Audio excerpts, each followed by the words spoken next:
Deus. Amém. Pode sentar, queridos.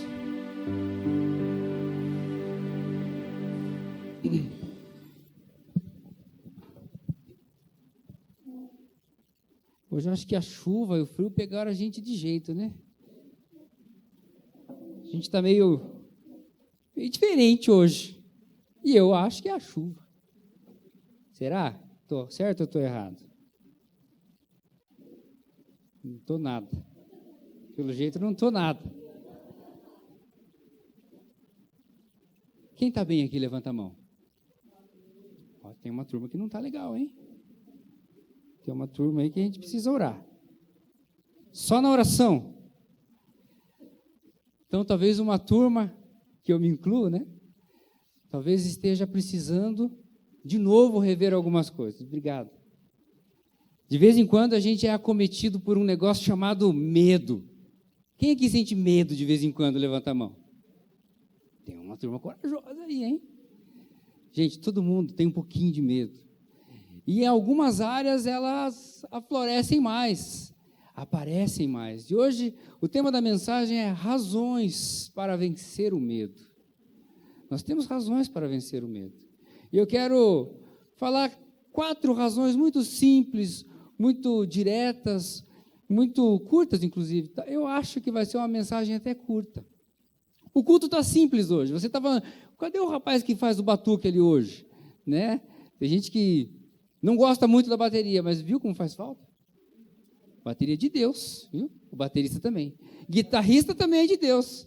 Mas hoje eles não puderam vir. Então hoje a gente fez um acústico. Tentamos da nossa forma, né? Mas louvado seja o Senhor pelos varões que Ele tem levantado no serviço, né?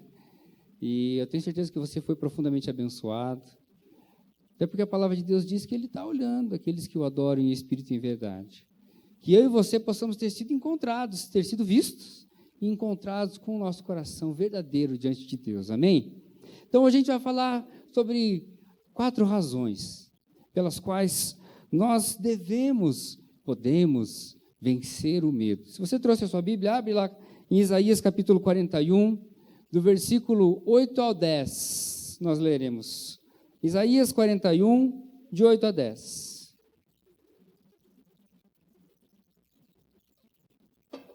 Enquanto você procura, eu reitero o aviso que a Vivi deu aqui. No próximo sábado, então, nós estaremos todos juntos lá no templo, participando do missionário. Também preciso falar para você que, como todo missionário, começa na quinta-feira. Então, começa na quinta-feira com um jantar missionário. Nós teremos ali alguns missionários conosco já na quinta-feira. Se não me engano, 1 ou 2 estarão falando, dando testemunho na quinta-feira ali do trabalho que eles que está sendo realizado, se não me engano, Oriente Médio. Mas tem um custo de R$50. Se você... Vai ser aqui na igreja, Jorge? Isso. Um culto árabe, né? Você está vendendo na livraria? Então tá bom. Então, se você tem interesse de participar já na quinta-feira do jantar árabe, que vai acontecer aqui na igreja na quinta-feira, vai até a livraria, conversa com a Joyce ou com as pessoas que estiverem lá, já compra um livrinho, né? É sempre bom. Tá bom? E aí, na sexta-feira, teremos no templo ali o grande evento, com palestras, com palavras, com muito louvor, tá bom? Muito testemunho vai ser falado também, como todo o missionário e é abençoador. E no sábado, então, nós estaremos todos juntos ali como jovens adultos participando. E encerra no domingo, tá certo? E aí no outro sábado, então, que é dia... Me ajudem com o calendário. No outro sábado, o próximo é 28, o outro, então, é dia 5. No outro dia 5, nós retornamos aqui com todo o vapor. Amém? Acho que essa introdução deu para você achar Isaías 41, e eu vou ler na linguagem de hoje. Diz assim a minha. O Senhor diz ao povo de Israel: você é o meu povo, você é meu servo, o povo que eu escolhi. Vocês são descendentes de Abraão, meu amigo. Eu os trouxe dos fins da terra, dos lugares mais distantes do mundo, e lhes disse: vocês são os meus servos. Eu os escolhi e nunca os rejeitei. Não fiquem com medo, pois estou com vocês. Não se apavorem, pois eu sou o seu Deus. Eu lhes dou força e os ajudo. Eu os protejo com a minha forte mão. Senhor, nosso Deus e Pai, muito obrigado, Deus, por esse tempo de culto. Obrigado pelos louvores que foram entoados. Obrigado pela liberdade que temos de adorar ao Senhor, de poder cantar e poder expressar através do louvor, através da música, aquilo que nós sentimos. Deus, continua derramando sobre nós da Tua graça nessa noite, nesse tempo onde a Tua palavra vai ser estudada. A Tua palavra foi lida, Deus, e o desejo do meu coração é que ela permaneça sendo a Sua palavra, viva, real, eficaz, agora no momento em que nós formos falar dela. O desejo do meu coração também é, Deus, que o Senhor aplique em nossa vida a Tua palavra e transforma-nos por completo, em nome de Jesus. Amém? Nós somos instruídos pelo próprio Deus a não temermos, instruídos por Deus. E se você pegar a sua Bíblia, que não deve ser tão diferente da minha, vai ter quase uma centena de vezes ele falando, não temas, não temas, não temas. O próprio Deus falando conosco, não temas. Mas, como eu falei no início, de vez em quando nós somos acometidos por esse sentimento. Alguns mais aparentes do que outros, mas todos nós temos um certo medinho, um friozinho na barriga de vez em quando, por algo, por alguma coisa. Esse sentimento nos persegue. E no versículo 10, Deus está falando com ternura àquele povo. E se você ler o capítulo 40, o capítulo anterior, ele promete que vai salvar aquele povo. Ele continua falando com um certo afeto, inclusive, com também muita ternura com aquele povo. E a promessa do Senhor é que Ele vai salvar. Ele diz, não temas, porque eu estou com vocês. Estou com você, Ele fala. E é exatamente isso que o Senhor quer nos ensinar através desse trecho da palavra, que Ele está conosco em todo o tempo. Amém? Amém. Ele está conosco o tempo todo, Ele está comigo, Ele está com você.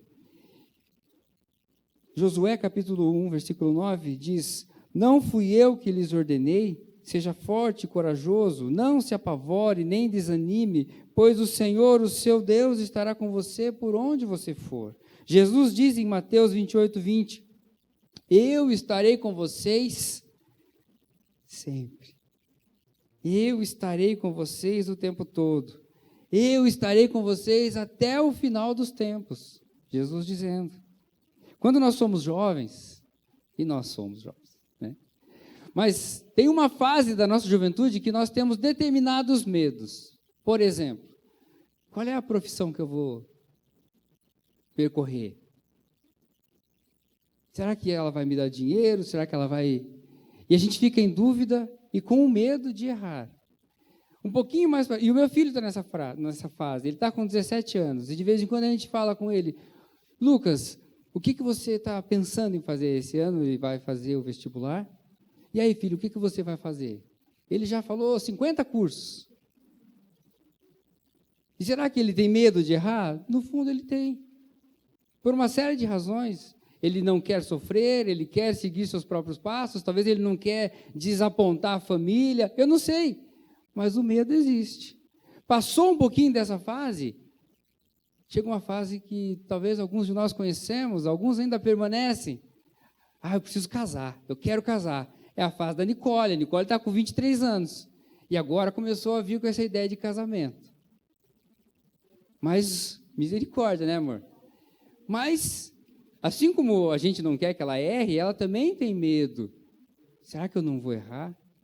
Será que eu estou indo na direção certa? Será que eu estou deixando Deus conduzir a minha vida para o varão certo? São medos que chegam ao nosso coração. E quem nunca, né? Chega uma outra fase que os medos mudam um pouco. Talvez seja mais a fase que nós estamos. E a gente olha para trás e já vivemos algumas coisas. Já aprendemos com alguns tombos. Mas tem coisas que não estão na nossa mão. Por exemplo, a gente olha para a nossa família e vê um problema de saúde que o avô e a avó tiveram, que o pai tem. Aí eu falo, puxa, será que eu também vou ter isso? O que eu preciso fazer para não passar por esse tipo de coisa? Ou será que tem alguma coisa que eu faça? São medos que chegam. Também na nossa fase, talvez um pouquinho mais para frente, a gente fica com medo de não ser mais bem visto pelo mercado de trabalho. Puxa vida, e se eu ficar desempregado? O que vai ser de mim? Vai ter a palestra aí do empreendedorismo, mas e se eu não me acertar com nada disso? O que vai ser da minha vida? Será que eu vou conseguir me aposentar com todas essas mudanças que estão acontecendo? Eu não sei se você pensa nessas coisas, mas de vez em quando eu me pego pensando. O que vai ser do meu futuro, financeiramente falando? Eu sei que a minha vida está nas mãos de Deus, mas o que eu também preciso fazer para que não dependa só de Deus? Tem coisas que é a nossa parte. Vocês estão compreendendo o medo e os seus estágios dentro das nossas fases de vida? Quem não tem? E o Senhor diz para mim e para você hoje, não temas. Não temas, porque eu, Senhor, eu, o seu Deus, estou contigo. Tantas coisas nos levam a ter medo, mas uma palavra, uma certeza tem que estar no nosso coração. Nós não estamos só. O Deus Todo-Poderoso está conosco. Amém?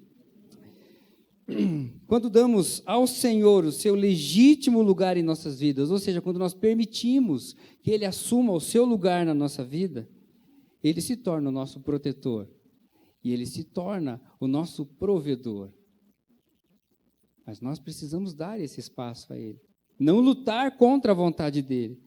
Nós não estamos sozinhos. O Salmo 135:6 vai dizer do Deus onipotente. Onipotente, Ele pode todas as coisas. Nós não podemos. Por isso o medo chega.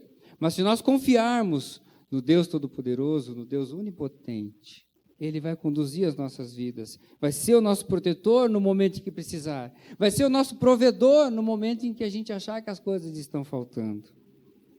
Ele luta as nossas batalhas por nós. E quando nós conseguimos perceber que Ele está lutando por nós, é que a gente percebe, é que a gente vai abrir os nossos olhos para saber que Ele está conosco em todo o tempo, e não só de vez em quando. Ele está conosco o tempo todo. Então, se deixarmos Deus ser Deus em nossa vida, Ele cumprirá os seus propósitos para nós e nos abençoará muito além do que nós imaginamos, muito além das nossas expectativas. Nós precisamos crer na sua palavra, porque a palavra de Deus diz, eu os fortalecerei, eu estou contigo, eu estou com você, e eu vou te fortalecer no momento em que você precisar. Amém? Às vezes temos medo porque nos sentimos como se tivessem sido atacados por um golpe que Deus não sabia. Puxa vida, onde é que estava Deus na hora que eu fui acometido por isso? Um sentimento de solidão. Mas Deus nunca é pego de surpresa. Nada do que acontece na nossa vida é surpresa para o Senhor. Porque o Salmo 139, do versículo 1 a 6, vai falar da onisciência de Deus. Ele sabe de todas as coisas. E quando eu penso na onisciência de Deus, eu lembro de um texto que eu li uma vez do John Piper. Na verdade, eu ouvi um texto do John Piper, e ele dizia dessa forma aqui, ó. O que Deus permite por uma razão. Deus não permite coisas ao seu contragosto. Não, Ele não faz isso. Então, o que Deus permite, Ele permite por uma razão infinitamente sábia.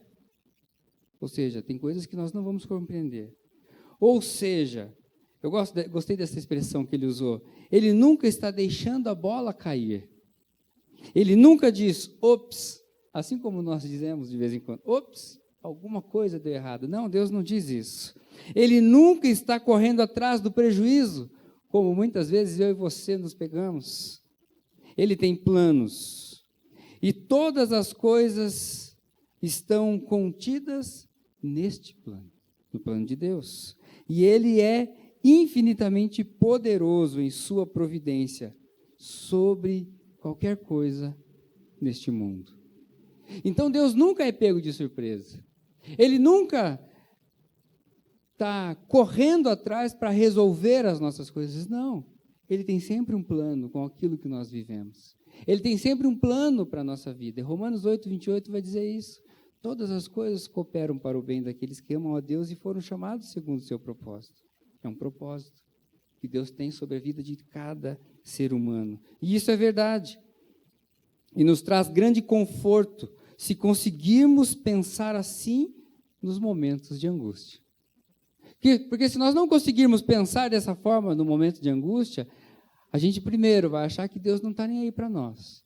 Segundo, a gente vai ter convicção de que nós estamos sozinhos. Quando a palavra de Deus não diz isso. A palavra de Deus afirma que o Senhor está conosco sempre, sempre, sempre. Uma coisa é certa, antes do problema ter surgido na sua vida, na sua história, como tantos acontecem e tantos já aconteceram, muito antes desse problema aparecer, Deus já tinha uma solução para ele. Amém? Você crê que antes de você ter vivido o problema que você viveu, ou antes de você ter vivido o problema que você está vivendo, ou antes de você viver o problema que você ainda viverá, Deus já teve o propósito escrito? Deus já tem um propósito, já tem a solução para todas as situações na nossa vida. E nós precisamos crer na sua palavra. Crer. Crer. A palavra fé nem sempre é tão fácil da gente viver, da gente pôr em prática na nossa vida. Porque fé é a certeza de algo que você não vê e a convicção das coisas que ainda estão por vir. Mas eu e você somos muito imediatistas. Eu e você, eu acho que eu posso falar por você, eu e você, nós damos muito mais valor às coisas que nós vimos, porque elas dão mais segurança para a gente. Não é fácil andar no escuro. Você pode bater a cabeça, você pode chutar aquilo de alguma coisa, você pode se perder. Como eu já contei aqui da história quando eu estava dentro do túnel, é horrível andar no escuro, mas por vezes a gente precisa fazer. Quem nunca deu um chute em alguma coisa quando estava sem ver, quando estava escuro? São coisas que nós precisamos fazer, passar, porque garanto que você não anda, você passa a andar diferente num lugar que está escuro, depois que você dá uma topada. Você não sai que nem um louco. Não, você vai assim, ó. E o medo? A menos que você esteja com uma bota que nem a que eu estou, que daí você estraga os móveis. Mas, contrário disso, não, você anda com cuidado. E hoje, então, eu quero falar sobre algumas razões pelas quais não podemos deixar que o medo entre no nosso coração. E a primeira razão, são 4 razões simples. Talvez eu não traga nada novo para alguém aqui, mas talvez são palavras que eu e você, ou alguns de nós, precisamos ouvir. Eu não tenho a ilusão de achar que todas as palavras que a gente prega são para todos. A palavra de Deus não garante isso para a gente. Mas a palavra de Deus me garante que sempre que Ele levanta alguém para falar, tem pelo menos um coração para ouvir. Então eu tenho certeza que nessa noite pelo menos um coração, assim como o meu foi impactado quando eu estava estudando essa mensagem, vai ser sim impactado por essa mensagem.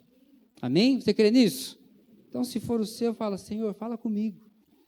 Ajuda-me a aprender as razões pelas quais eu tenho que fugir da aparência do medo, assim como a gente foge da aparência do mal. Amém? E a primeira razão, porque em Cristo somos abraçados pela graça e pelo amor. Essa é a primeira razão pela qual eu e você precisamos fugir do medo. Não permitir que o medo entre no nosso coração. 1 João, capítulo 4, 18, diz assim: no amor não há medo, antes o perfeito amor lança fora todo medo, porque o medo envolve castigo, e quem tem medo não está aperfeiçoado no amor. Em Cristo, nós somos aperfeiçoados no amor.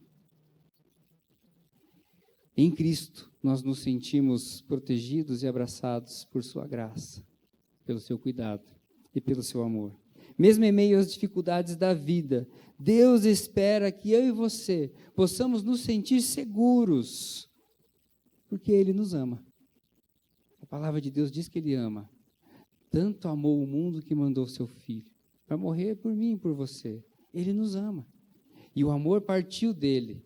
Por isso eu e você podemos nos sentir seguros nas mãos desse Deus, que é vivo, que cuida da gente e que está conosco em todo o tempo. Eu li uma ilustração que conta de um homem que precisou fazer uma viagem.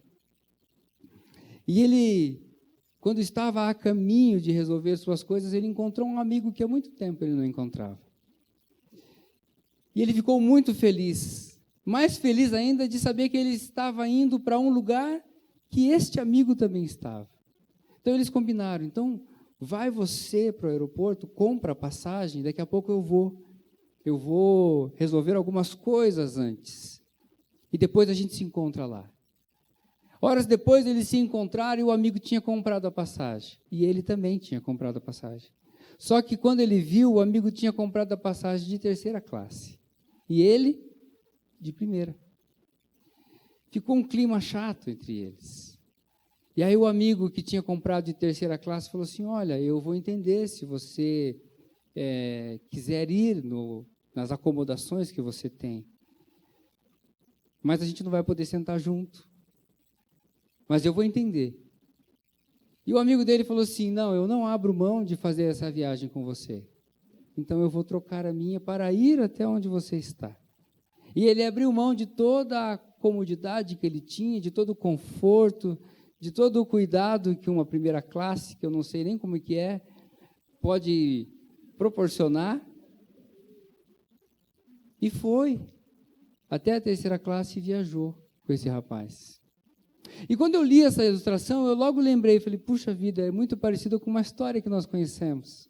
De alguém que deixou o seu posto, deixou de viver com seres incontaminados como nós. Essa palavra está certa? Incontaminados? Não? Inventei agora. Não, contaminados como nós, está certo. Contaminados como nós. Mas considera outra também, fala assim, a palavra do Vaguinho, tá bom? Um dia você pode usar, você pode citar meu nome. Alguém que deixou o seu lugar, um lugar onde não tinha sujeira, um lugar onde não tinha problemas, para vir viver pela sua graça e pelo seu amor com pessoas como nós. Contaminados, então. E essa é uma das razões pelas quais nós, então, não podemos olhar para o medo como algo que possa tirar a nossa paz, simplesmente. Não. A gente não pode permitir que o medo entre no nosso coração, pela razão de que Deus mandou o seu Filho para cuidar de nós, para nos dar uma vida, para nos proporcionar a salvação. Essa é a primeira razão. A graça e o amor de Deus estão sobre nós. Amém?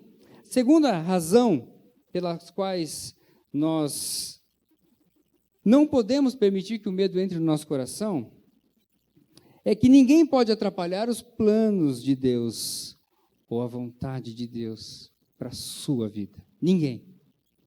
Medo algum, pessoa alguma, ninguém pode atrapalhar os planos de Deus para a sua vida. Semana passada a gente falou um pouco sobre isso. Os planos de Deus não podem ser frustrados em ocasião alguma. Salmo 121, versículo 1 e 2 diz, olho para os montes e me pergunto, de onde virá o socorro? O meu socorro vem do Senhor que fez os céus e a terra. Não há o que alguém possa fazer que vai impedir ou afastar o cuidado de Deus de sobre a sua vida. Não há. Para onde você olhar, o cuidado de Deus estará sobre a sua vida. Basta que o seu coração também queira isso. E quando eu penso nisso, eu lembro, semana que vem nós teremos o missionário, que na verdade o missionário já começou. E aí a gente começa a lembrar de algumas das palavras que nós ouvimos nos penúltimos, nos encontros missionários que nós já vivemos. E eu lembro do Miguel Zuger. Talvez a maioria de vocês conhece. Há 2 anos atrás ele veio aqui a última vez para o missionário. Esse ano eu não sei se ele vem, acho que não vem, né? Não vem. Há 2 anos atrás foi o último ano que ele veio aqui. E eu lembro de ter tido um tempo com ele. Eu estava trabalhando como é que era o nome daquele negócio? na cantina dos voluntários. Né, nossa equipe foi corresponsável pela... Não é cantina, mas tudo bem. A gente não estava vendendo, né? Mas a gente estava cuidando dos voluntários. E no meio da tarde de sábado, ele apareceu ali, com toda a tranquilidade, falando mansinho, falando baixinho, conversando com as crianças, conversando com todo mundo. Ele sentou e começou a conversar com a gente. E ele contou um pouco, ali para nós, um pouco de um testemunho que ele também contou no templo depois, mas foi muito legal ver dele, ouvir dele, o cuidado de Deus. Não sei se vocês sabem um pouco da história dele, o Miguel Zuger, e esse não é o nome dele, né? O nome dele é outro, ele não é brasileiro, ele é muçulmano, e ele se converteu lá na terra dele, lá no Oriente Médio, se converteu com uma metralhadora nas mãos. Ele era militante lá dos negócios deles lá. E ele foi alcançado pelo amor de Deus, ele entendeu a mensagem, porque um dia alguém foi lá e a mensagem chegou até ele. E ele falou assim, eu quero conhecer mais sobre esse Deus. E ele ainda ficou um tempo militando nas coisas deles lá, com as armas, tal, guerreando, mas buscando em Deus, até que esse amor tocou no coração dele profundamente. E ele então largou aquelas armas e pegou esta arma e começou a pregar a palavra.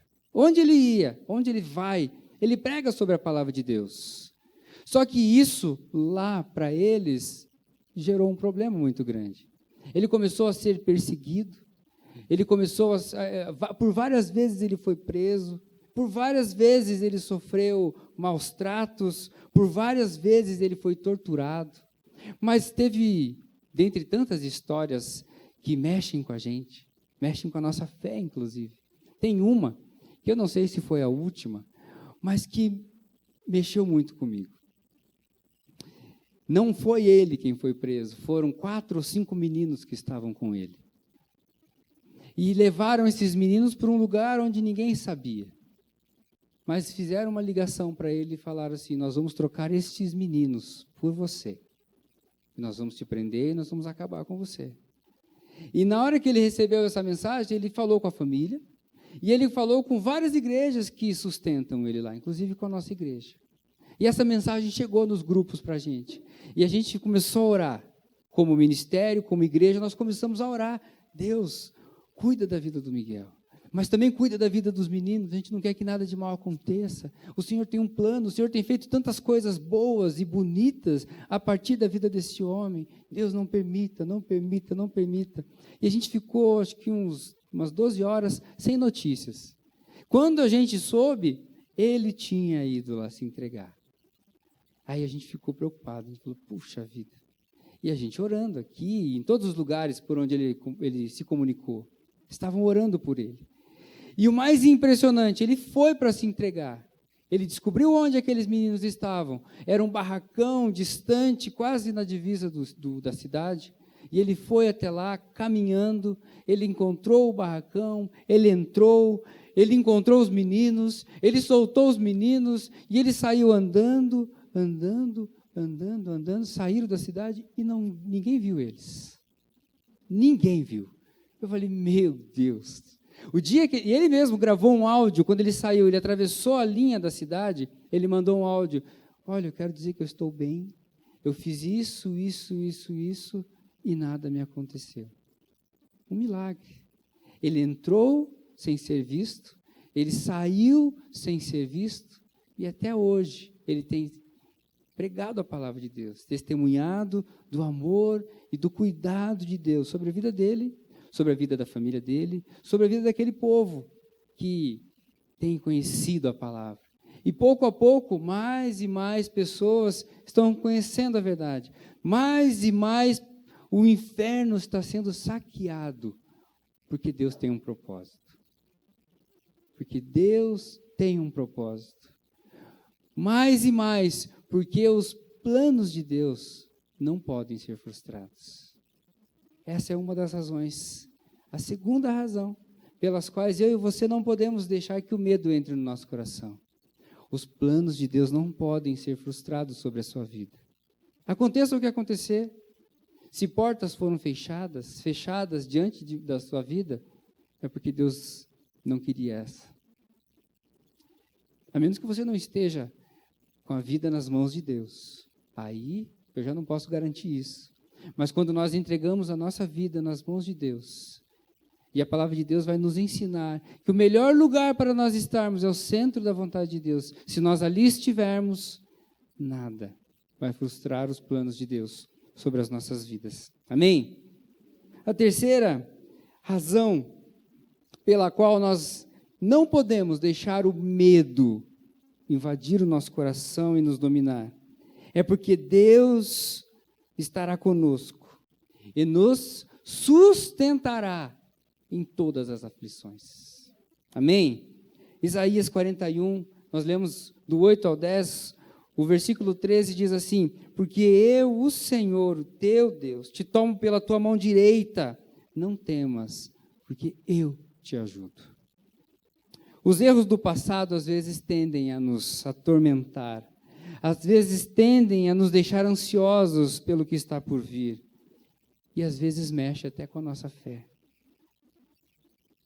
E alguns de nós, em momentos, passamos a remoer os nossos erros, remoer coisas que nós fizemos, e passamos até a questionar: será que Deus perdoou aquilo que eu fiz? Será que Deus perdoou? Nesse tempo a gente precisa olhar como que está a nossa vida. Se nós estamos alinhando a nossa vida com os propósitos de Deus. A palavra de Deus diz em Isaías capítulo 41, no capítulo que nós estamos lendo, e essas palavras foram escritas para um povo que pecou muito. Se você conhece a história, eles pecaram e Deus tinha um plano de punir aquele povo. Mas Deus permitiu que eles fossem levados cativos.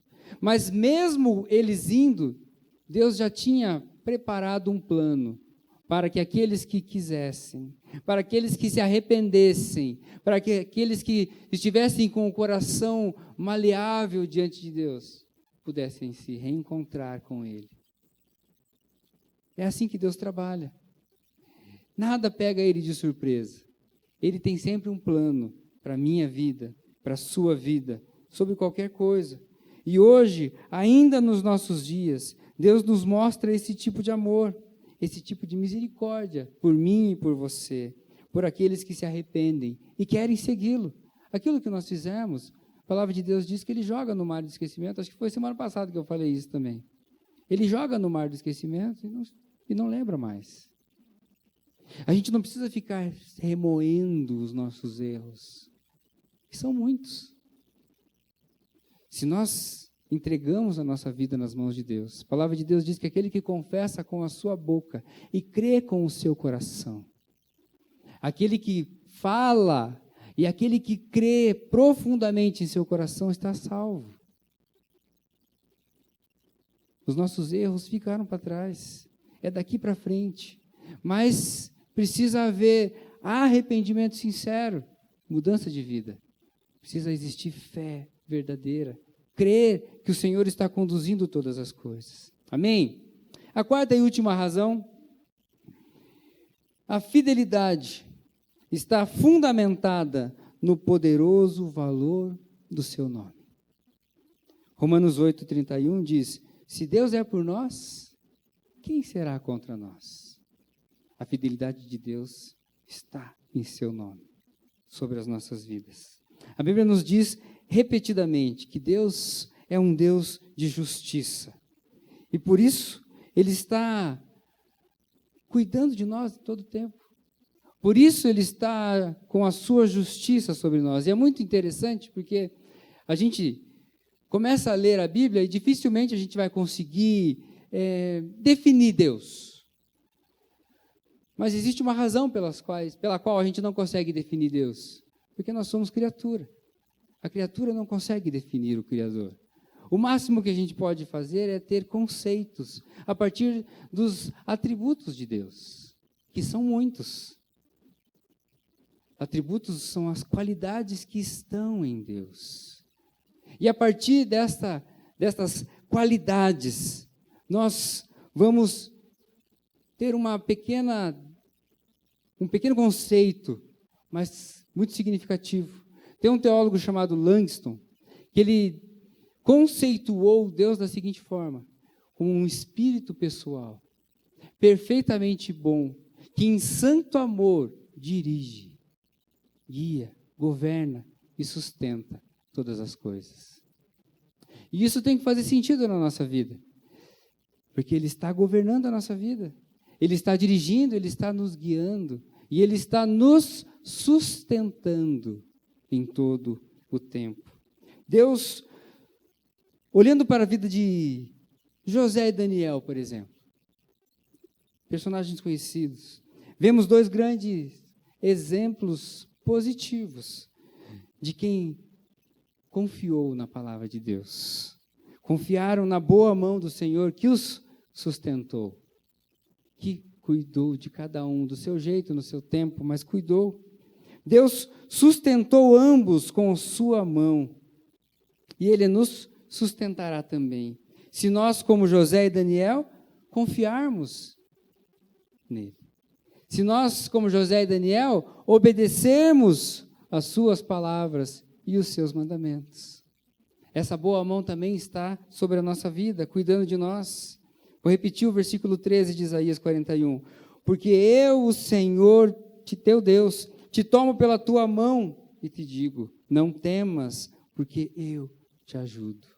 Vou repetir outra frase que eu falei essa noite.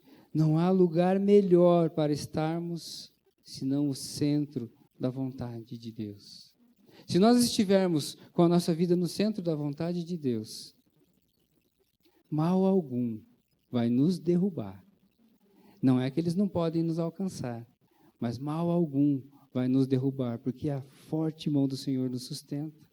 A forte mão do Senhor nos guarda, nos conduz, nos protege. João, capítulo 10, versículo 27 a 30, Jesus disse: as minhas ovelhas ouvem a minha voz. Eu as conheço e elas me seguem. Eu lhes dou a vida eterna e elas jamais perecerão. Ninguém as poderá arrancar da minha mão. Meu Pai, que as deu para mim, é maior do que todos. Ninguém as pode arrancar da mão do meu Pai. E eu e o meu Pai somos um. Que essa noite, que as razões que foram faladas nessa noite possam encontrar um lugar no seu coração. E que diante das situações de medo, você possa olhar, como salmista, olhar para os montes e crer que o socorro, o cuidado de Deus está sobre você. Que assim como a palavra de Deus veio aos homens nesse tempo, dizendo, não temas, porque eu sou contigo. Não temas, eu te sustento. Não temas, eu te guardo. Não temas, eu te fortaleço. O Senhor é o nosso provedor. E o Senhor é o nosso protetor. Os medos vão continuar batendo na nossa porta. Em várias áreas. Como que a gente vai lidar com eles? Como que você tem lidado com os medos que têm chegado ao seu coração? Você tem permitido que eles entrem e que eles dominem o teu coração e a sua vida? Ou você tem conseguido falar, não, eu sei quem é o meu Senhor. E eu quero orar com você nessa noite, com base nessas 4 razões. 4 razões simples, objetivas. O culto foi até rápido. Mas 4 razões muito objetivas da parte de Deus, de como e por que nós não podemos permitir que o medo entre no nosso coração. Nós precisamos nos libertar do medo para viver o que Deus tem para nós. Porque o medo nos impede de avançar. O medo nos impede de andar. Cada dia é uma bênção de Deus em nossa vida e precisamos ficar conectados com Cristo em todo o tempo. Porque a palavra de Deus nos ensina que a nossa força vem do Senhor. Imagine se você estivesse no meio de um tremendo problema, se é que não está, e que ninguém consiga resolver esse problema, e nem você consiga, nem você está conseguindo. E você reconhecesse que você tem um amigo assim, como esse que nós estamos falando de que cuida da gente.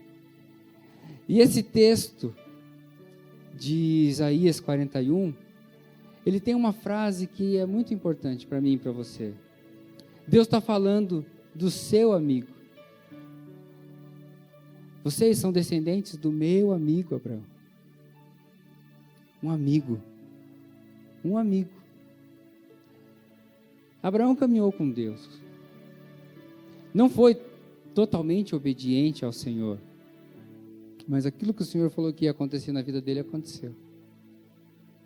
E a palavra de Deus vem para mim e para você hoje dizendo: filho, filha, não temas, porque além de eu ser o seu Deus, eu sou seu amigo. Eu me importo com você. Amigos verdadeiros se importam com a gente. E Deus hoje está dizendo para mim e para você: espera, não se apavore diante das situações difíceis. Eu estou cuidando. Eu me coloco como um amigo que se importa com você. Assim, vocês são descendentes de Abraão, meu amigo, então logo são meus amigos. Essa é a minha tradução. Deus se importa de uma maneira muito profunda comigo, com você, muito mais do que a gente possa entender. Ele sabia, Abraão, sabia que ele podia confiar no Senhor. Ele sabia. Num determinado momento da vida dele, os olhos dele foram abertos e ele pôde confiar plenamente. E aí eu penso que talvez alguns de nós não estejamos passando por um problema sério, um tremendo problema, mas que talvez algumas coisas tenham te deixado, ou estejam te deixando ansiosos. Sabe que a ansiedade, quando ela se junta com o medo, elas abrem brecha no nosso coração. E brechas são lacunas, são buracos, são espaços por onde o inimigo encontra espaços para mexer com os nossos alicerces. Talvez alguém possa estar passando por um problema que não tenha coragem de dizer para ninguém. Essa noite o Senhor está dizendo para você: eu sou seu amigo. Em mim você pode confiar. Não temas. Abra o seu coração para mim. Que se tem alguém que conhece o profundo da sua alma, mas só está esperando você abrir o coração, sou eu. Deus falando contigo. Eu não sei quais são os medos que têm batido a sua porta. Não sei. Eu sei os medos que têm batido a minha porta. E eu tenho aprendido dia após dia a reconhecer essas razões na minha vida e na minha história, para que o medo não me derrube, mas pelo contrário, que o medo me impulsione a olhar cada vez mais para Deus e crer que Ele nunca me deixou sozinho. E eu queria que você fechasse os seus olhos nesse tempo.